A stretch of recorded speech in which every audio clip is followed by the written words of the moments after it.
This is Kyle with the Art of Physical Fitness. I'm here with Roger Lawson today. Roger, introduce yourself and tell them why we should care what you have to say. Oh man, well, I like it's right on the spot. So, I'm a personal trainer, fitness writer, online coach. I'd say health and a little bit of a life coach these days. But I think you should listen to me because I have a little different approach than the normal fitness professional. I like to keep it a bit more fun and less serious to the point where you are able to get to where you want to be without losing your mind in the process. So you have your website, roglawfitness.com, but you also said you actually train people in a gym setting as a personal trainer. Is that right? So I got the whole package. I'm actually in Shrewsbury, Massachusetts. Have you heard of Shrewsbury? I've never heard of Shrewsbury. I've kind of heard of Massachusetts, but I'm not too sure on that. Definitely not Shrewsbury. I didn't hear Shrewsbury either until I moved here. And I was like, What part of oh, this? What part of the state's that in? so it's about 40 minutes away from Boston. So Okay. I just tell people I stay in Boston because they forget Shrewsbury. Right. Right. Mm. So how long have you been training? How long has Raj Law Fitness been going, and how long have you been personal training? Okay, so I've been personal training since October 2009. So this is the 3 year anniversary, and then I started my site in September. Oh, well, actually August '09, but I hadn't started with the online business until January 2011. So almost 2 years online training, but in-person training for about 3 years now. Okay. Um, with the message on your website, you talk about sexification. I can't remember the exact tagline, but what's the message that you want to get across? That's the biggest thing that you feel strongly about that drives you to get it out there. All right, I'm glad you Oh, asked this. up close. Wow, we're getting you up close, Raj. That's right. It's good and close. So so pretty much sexification is all about just using, or I'd say like kind of embracing your vanity to a certain degree. A lot of people hear that and they think it's kind of selfish, but I think, and this is from my own experience and just working with clients, that, as you start to make better choices and feel better and look better, it starts to spread into other areas of your life. Like once you start to take control of your own choices Right. and doing the right things in the gym, you're just making it happen, you're seeing results. You start to get more confident, you start to, just be more positive in general in your interactions with other people and, in your own head, which is super important. So, sexification is just like the global connection between just like your body and just awesomeness in life in general. So, I mean, everyone knows that it can have an impact when you change your body, like you're saying. Why do you Hmm. think that's so mentally? Why do you think that it's something that needs to be a part of the puzzle to achieve physical vanity, if you will, of being happy in your skin, being proud of who you are and what you look like? Why do you think that's important? How do you think that actually interplays with personality, happiness, and all that? Hmm. Well, it just seems that like once is this all we have like two images, like this image in our head of how we want to look or how we think we look, and then how others perceive us to be, so or how we would like ourselves to be. And we look in the mirror, it's like, okay, I can work on this, I can work on that. Some people are a lot further away from this image of themselves, like this ideal image of themselves they see in their head, and it kind of creates this, I guess like cognitive dissonance or whatnot, where they see one thing and they know how far they are away from it, and it's like, and they feel that it's almost impossible to get there when they're that far away. But Right. as they start to make those choices, they get closer and closer. I think it's just more about success in general. Like once they start to have success in that, it starts to just spread, and they start to realize, okay, if I can do this, I can also take control of like other areas of my life. It could be like finances for some. Some people lose weight and they start to realize, okay, let's get rid of debt, for instance, or something, or like just move to like a more minimal lifestyle. But it all interplays with just getting the ball rolling on something, and we only have one body, so it just makes sense that you want to take care of it as much as possible. And you might as well have a good looking one if you can as well. Right. Now, do you have past experience where you were unhappy with where your body was at one point, and that's where you're drawing this message from? Yeah, definitely. Like, so I'd say so I didn't really work out until like 2007. So before then, I was super unathletic, video game kid. I played baseball until I was 12. I don't know if that counts. No one's really good at it. So so pretty much baseball till I was 12, nothing until like high school. I did one wrestling practice, threw up the first day, didn't go back. Right. I did track, but I really didn't do track. I did shot put and discus. Which was the easiest thing to do on the track team. I wasn't any good at it, but I say that was the extent of my athletic endeavors up until 2007. And at that point, I just realized that I wanted to try something different. So I started getting on the internet, checking out places like T Nation, bodybuilding.com, all sorts of different online resources, and I just kind of got into that whole world and kind of immersed myself. And it wasn't until 2009. Have you heard of Precision Nutrition? Vaguely in passing. So it's John Berardi's company, and they have this transformation program called Lean Eating, and it was essentially like a 6 month fat loss transformation kind of deal. Okay. So and it was all habit based, online based. So I was like, okay, I'll give this a shot because I had never been as lean as I wanted to be. Like from 2007 to 2009, it was just kind of playing with the pieces. I wasn't really putting it all together that well. It was just messing around, seeing what happened. And prior to that, I also had just like some bad food habits from when I was a kid. So I'd say from like at least age 5 or 6, fast food has been in my life on like a serious basis to the point where like once I got my own car, some days it'd be like 3 4 times a day I'd be Well. going through it. Yeah, it was embarrassing. Like I'd go through the drive through, the same person would be there. I'd go back again like 2 hours later, they'd still be there and they'd recognize me, and I'm like, no, don't look at me, don't. But my eating habits were pretty much crap. So I viewed the lean eating program as a way to kind of wean myself away from that. And Um, 6 months later, I came in second place. I went from like 210 to 190, and I completely overhauled my eating habits to a large degree. Fast food was still a part of it, but it wasn't like as large a part of it as it was before.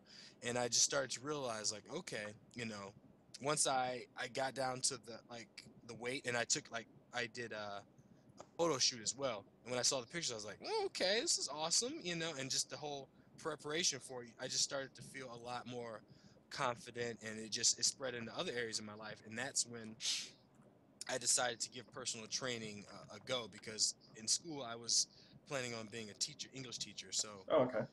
yeah, so that was my original goal. And then after the lean eating program, I was like, okay, I want to give this a try and see if I can help do what I did for myself for other people and show them just how awesome it is. So definitely personal experience plays a big role in this.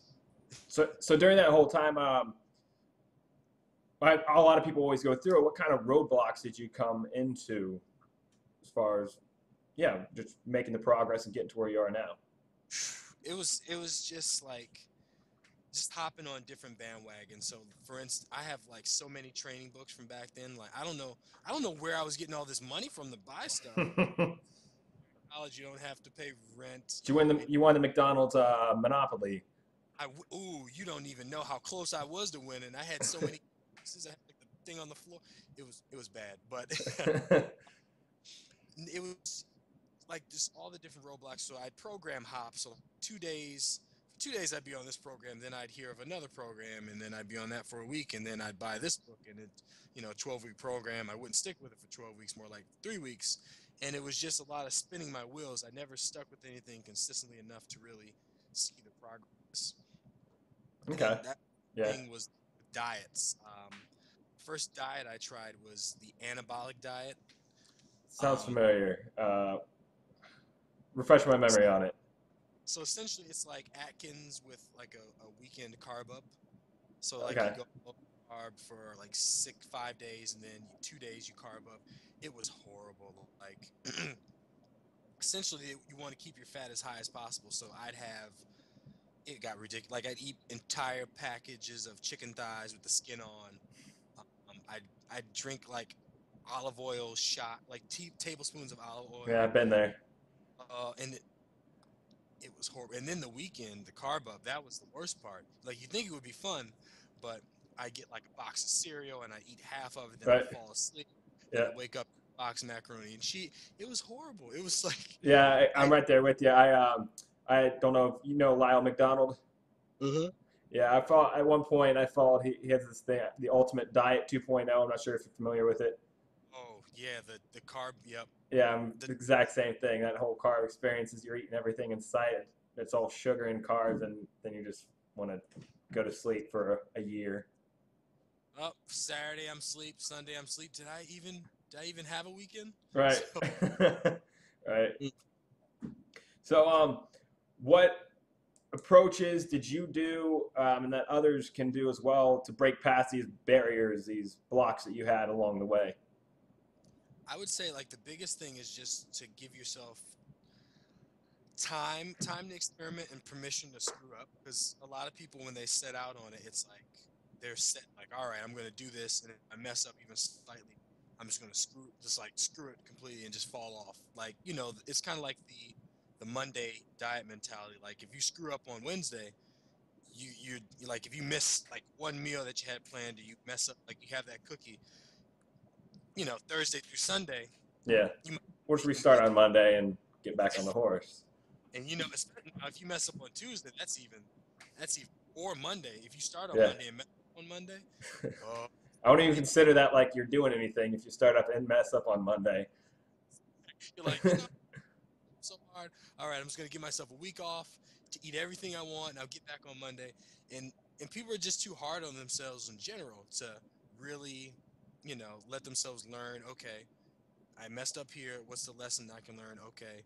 I think people just need to realize that it's okay to make mistakes, and you're gonna make a ton of them in the process. Right. And just learn from them and try not to make the same mistake more than twice because that's all it takes to be successful is to mess up a lot and not make that same mistake over and over and over again because that's the loop you can get in like Yeah. people run into the same roadblocks over and over and they keep doing the same thing to try and like get over it but that's essentially the definition of insanity is just trying to do the same thing over and over and expecting different results Yeah. so my biggest advice is just get all your big mess ups out the way initially and just apply those lessons going forward consistently over time and it just leads nowhere but to success because you're constantly refining the process and it's once you have that mindset in place it's just so simple to really get to lock in and get to where you want to be. Yeah. I love that the word you just used, the process of it, and that's really what it is. I'm right there with you when I think most everyone who starts off in trying to, whether it's trying to lose weight, become a bodybuilder per se, whatever the case is, you end up being hard on yourself, like you were saying, and putting so much pressure on things, and instead of realizing that this is a continual process throughout your life of failing, learning, adapting, growing, failing, learning, adapting, growing. And it's always going to be that way. And it's never going to be perfect in that situation. So don't stress over it. Just do what you can now. If you mess up, learn from it and grow. So Yep. learning as a process instead of just a state, a constant state that you're supposed to be in, a perfection, which can be a trap. And so I love that wording that you use there. So talking about the areas that were coming, you were talking about, and probably a leverage for you was going to McDonald's all the time or to these fast food places. But where do you see, in your personal experience with yourself and with the people you work with, uh, ability to create leverage to make the changes?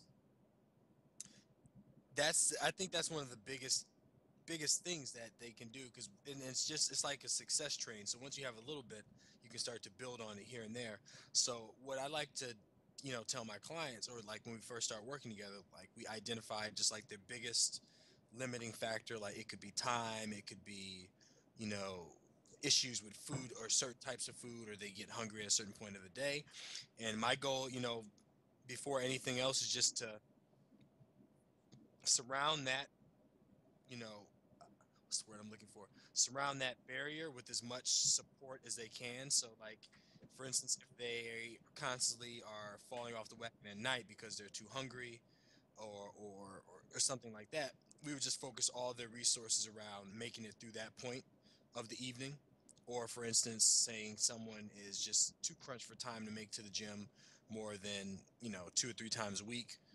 If time's the issue, we can shorten the workout so that they can get do what they need to do to just start to build that habit. So, if an hour workout's too much, I don't care if it's like 15, 20-minute workout, you can still do a lot. And the fact that they're building the habit of getting there or doing what needs to be done, even if it's not the most optimal yet, the fact that they're building that success just by doing it, even for that small amount of time, helps show that they do have control over their lives and their situations to I wouldn't say a certain degree, to a large degree. So once they have that in place, that's when we can start to focus on the smaller things that start to add up. But it's like focusing on the big rocks first, versus like worrying about, is green tea better than this or that? It's like, Right. no, it doesn't. You're eating cake and pie at night every night. Let's figure out how to avoid that on a consistent basis. Then we can talk about all the other stuff. So Right. it's always about like attacking the big thing first and just making, because once it's like doing the hardest thing first. Once you get that out of the way, the rest of your day or the rest of the plan is relatively easy, no matter what it is. Yeah, absolutely. So basically, what you're saying is, well, focus on the big picture, and then once you get that big picture down, um, change your focus now, and just to see if things seem unattainable, that big picture seems unattainable, break it off into small tasks. I mean, that's how I use it. Just for everything, we're talking about fitness, but I have a goal sheet that I have laminated and everything, and as I reach them, I shut them off. I have some big long-term picture goals for myself, but the sheet I have is all based on short-term things I need to accomplish to get there. So whatever it may be, but yeah, making the big term picture, having an idea of where you want to be, and then realizing that you can get there with not so many worrying about so many minute details that don't affect that big picture. Instead, Yep. focus on small things that actually will. Yeah, because it's easy to get overwhelmed easily. Like if you just look at the big picture, you're like, I don't even know how to approach this. Like that alone can be overwhelming. And then if you break it down into too many small steps, it's like you feel like you're so far away. It's like I'm not making any progress. But if you just break it down to the minimal steps you need to take, like X, Y, Z, boom. Right. The less you have to make, the more approachable it seems from the outset. Awesome. So let's take it to where our passion really lies. I mean, I love talking about this type of stuff, the mental side of it. It's a large part of the art of physical fitness. But let's get to the real hands-on steel, moving weight around talk, the fun stuff. So Mm. let's go into first off. How are you currently training yourself? Oh, I am all over the place. I'm just right now I'm doing like one lift a day, just out of Sounds like Dan John stuff. yeah, just I'm just going getting in there doing one thing and just man. Well, actually, now that was I'd say about till 2 weeks ago I was doing that. So now I'm actually doing Ultimate Diet 2.0 depletion workouts, which suck. Yep.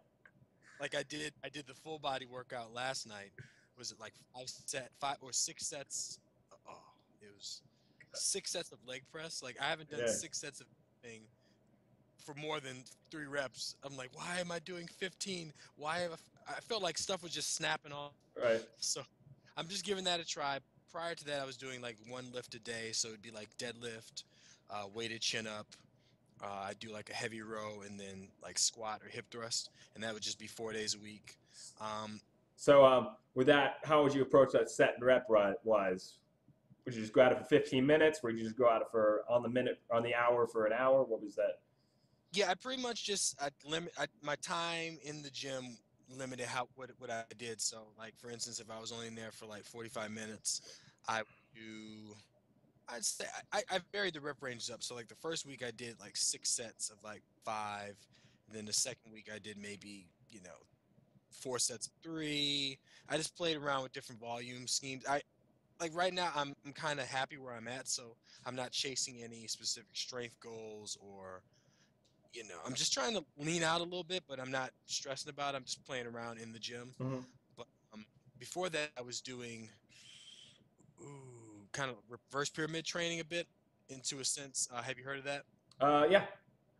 Okay, so essentially what that is, for the lovely listeners out there is, you start with the heaviest set, get that out the way, kind of like the big rocks approach we were talking about before, and then everything else you scale back. Because it makes sense, like if you're when you're fresh, you want to get the most that you can out of that set before you start to fatigue yourself and risk injury or just not moving as much weight as you could. So I played around with that for the better part of like a year, and I love that style of training. I'll most likely go back to it, but right now I'm just all over the place. I'll probably do some ring stuff in the next couple weeks.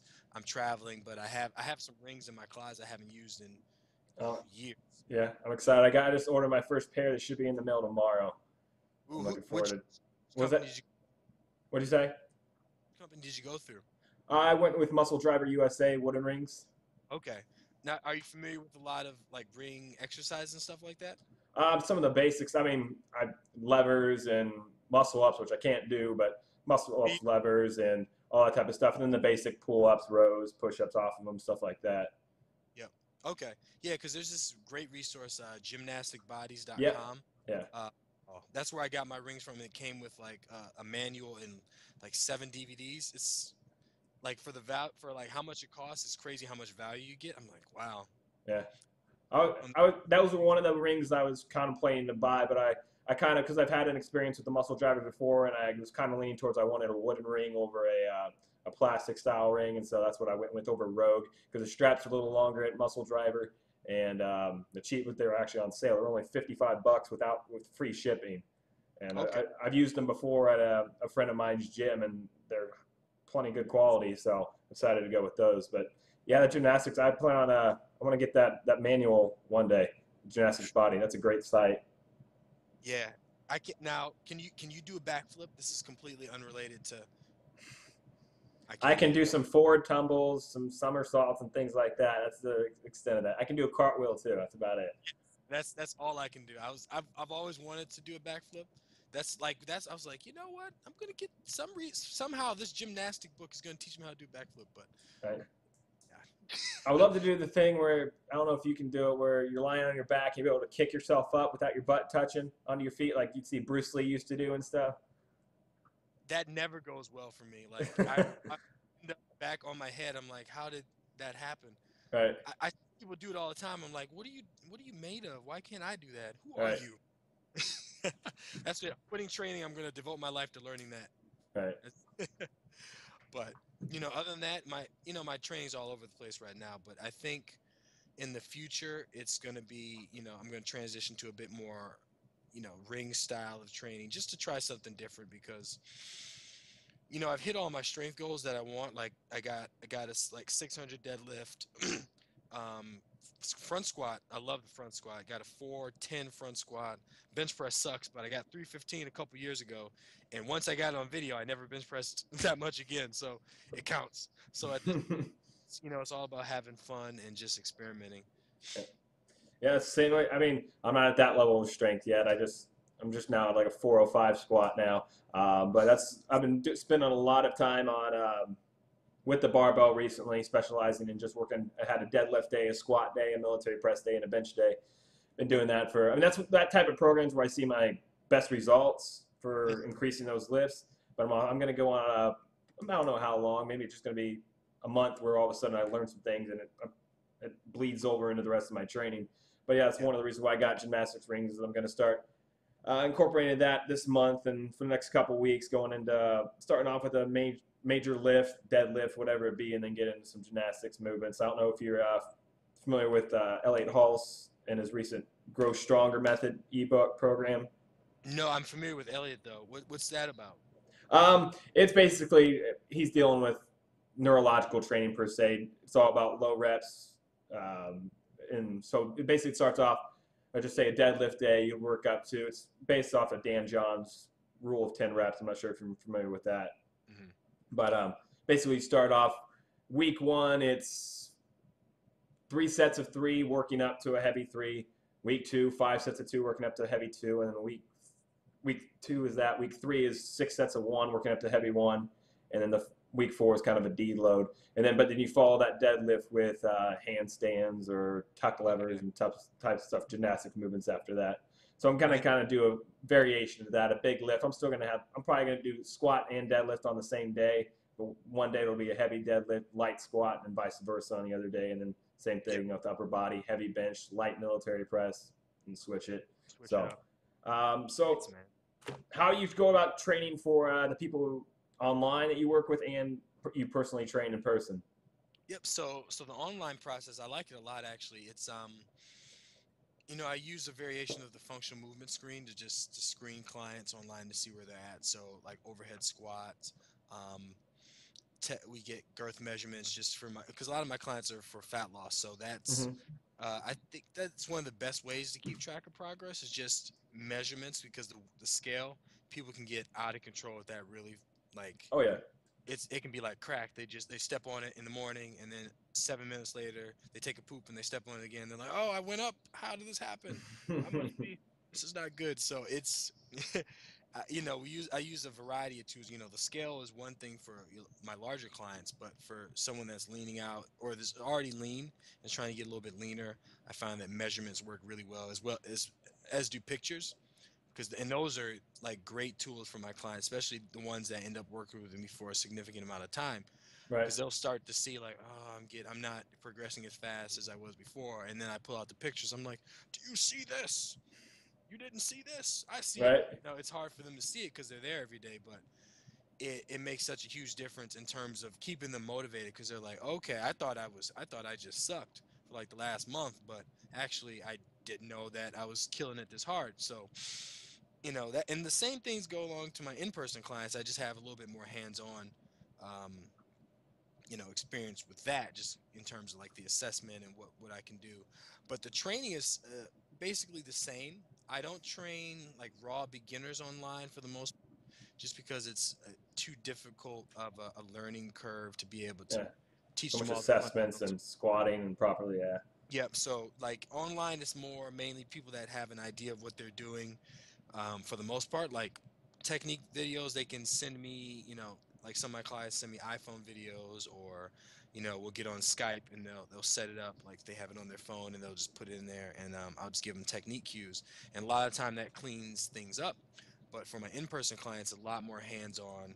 I work with a lot of beginners in person, like high school athletes, just older clientele that have been out of it for a long time, and when they were working out, it was like just machines and they don't really know how to move. So that's actually a really rewarding part of my job is just getting people to see how they're supposed to move and how good it feels when they're like, oh, this doesn't hurt. Oh, I can sit down in the chair without like falling over. yeah. So, or Yeah. get up off I the think that's ground. why. Yeah, I think that's why we. I mean, that's why we do it. I don't think anyone gets in this in personal training because we want to get um, rich or anything. That's not. That's certainly not the case. But yeah, I mean, I'll have kids. I'll have, like I said, I work with athletes mostly, and I've had a girl come up. It was a couple. It was a while ago when she said this, but it was so much easier to go to the bathroom. I just sat down and got off the toilet, and it was like nothing. This is great. Changed my life. Yes. So. Yeah, but it's so rewarding, especially my female clients. Like I'm working with a high school soccer team right now, a girls soccer team, and they like the results they're seeing on a week to week basis, and they're pumped up about it. Like one girl, she's doing band assisted chin ups with like a thick blue band, like the thickest band there was. But then last week she got like about 3 and 4 more reps. I'm going down for next time. I'm gonna go to the next band. It was like a high five session after she got down to that band, but I feel like it changes their confidence too, because it's hilarious. Like we were doing deadlifts and like trap bar deadlifts, and they got up to like 135, 145, and then the boys soccer team comes in next.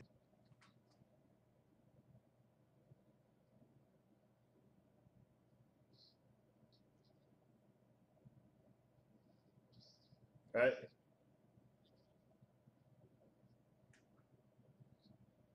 We were doing a lot more weight than these guys, so it's pretty empowering too.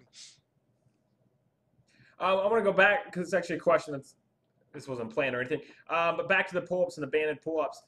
Is that do you see a lot of results from banded assisted pull-ups? I traditionally with the kids that come to my gym and I deal with who can't do pull-ups, we mostly deal with a lot of isometric holds and eccentric or negative lowerings. Mm.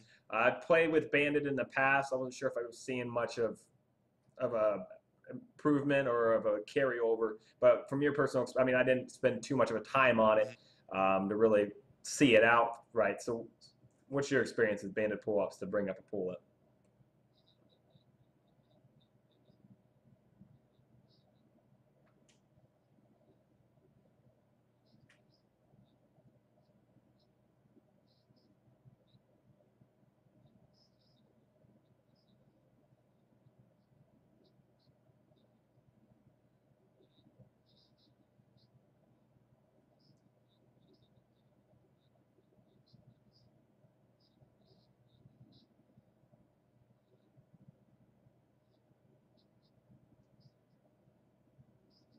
Mm-hmm.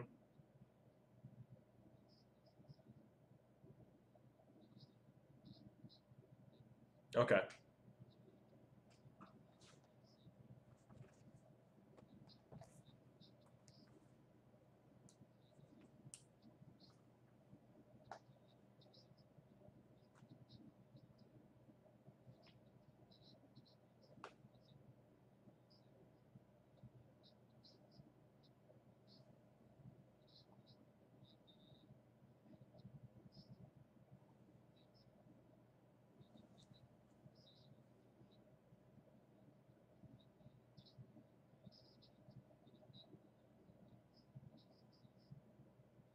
And they can do it.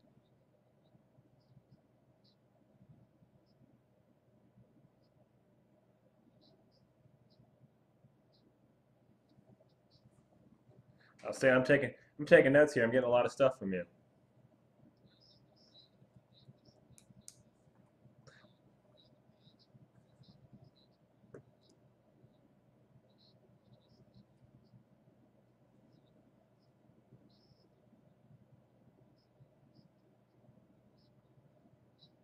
I've also seen the bands in that case bands snap off and of their foot and then come up, especially if it's a guy and we're getting some issues and they're on the ground for a little bit crying to mama. Yeah, absolutely. So let's stick with training, but we'll kind of dealing with that a little bit, where that success that they're seeing them gets them interested, that they're seeing progress with the band and everything. How do you avoid boredom in training?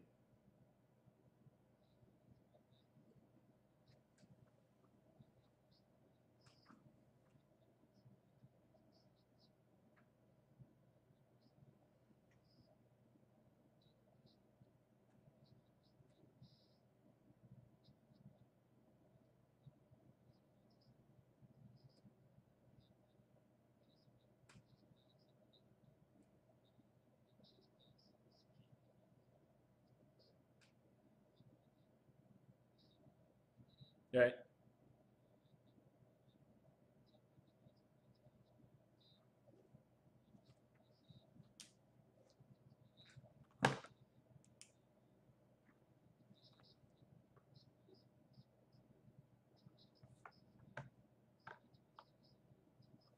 right.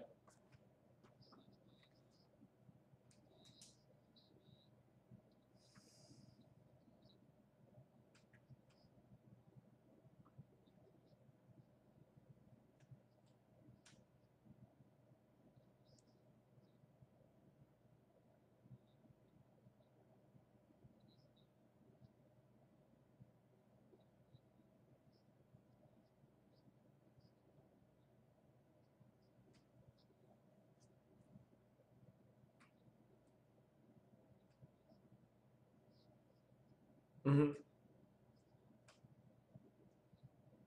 Right.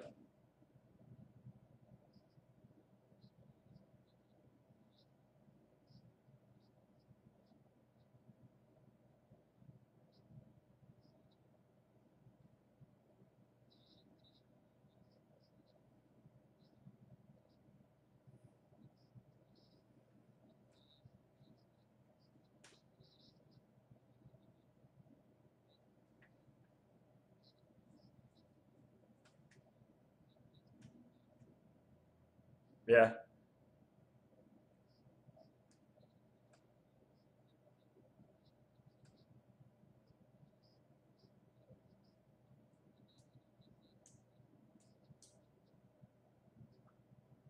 Okay. Now, what's your client base? You mentioned high school kids, but you've also mentioned a little older. That how big of a range do you work in?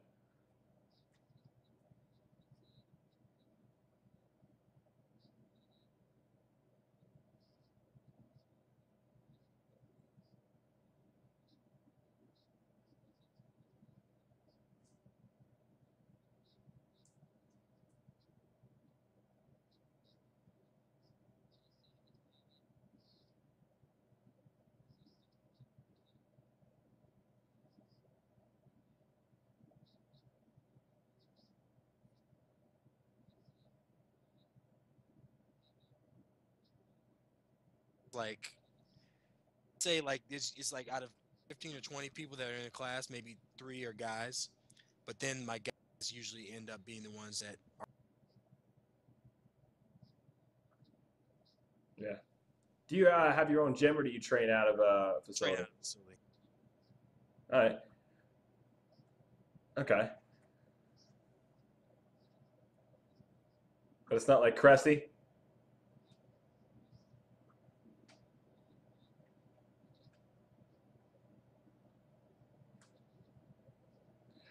Yeah, the YouTube video he shot of it.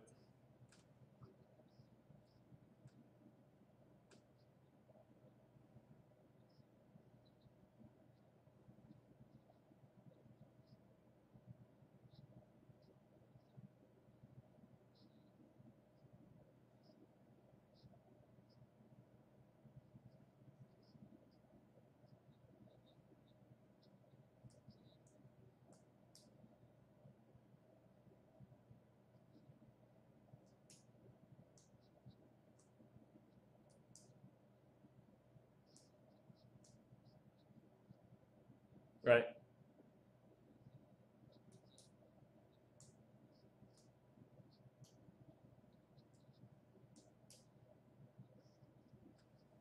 So I wanted to ask you before we go, wrap this up.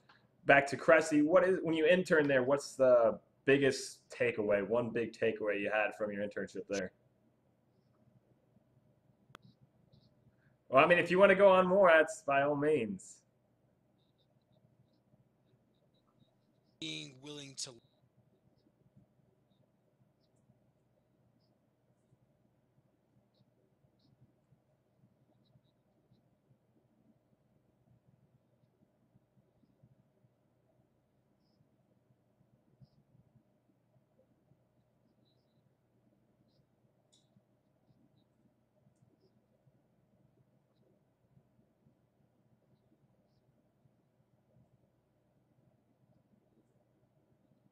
Hmm.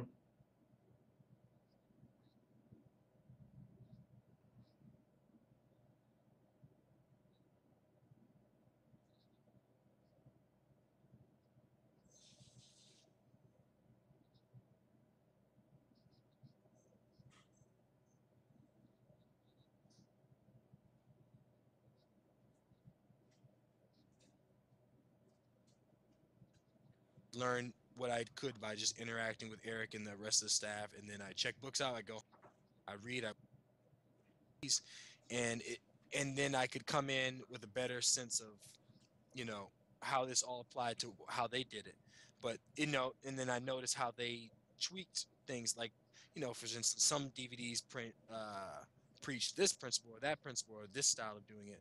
But I could see when I went back to Cressy's how they took the useful pieces and then applied it to their business model or their clientele. So it's all about just being willing to learn as much as you can and take the useful pieces and apply it to your own situation. So like now that I am 3 years removed from my internship, I've started to develop my own style. It's heavily influenced by my time at Cressy's, but it's not the same exact thing. And I think just going in with that open mind and being able to take everything in was the biggest thing I took away from it. Just huge. Outstanding. Well, before we wrap up, anything you wanted to talk about? Any upcoming things you got coming out, or anything like that you wanted to approach before we sign off? Yes. So my friend John Manello and I have a zombie apocalypse survival guide workout in the process. It should be released, I'd say we're shooting for a Halloween release date, but you never know.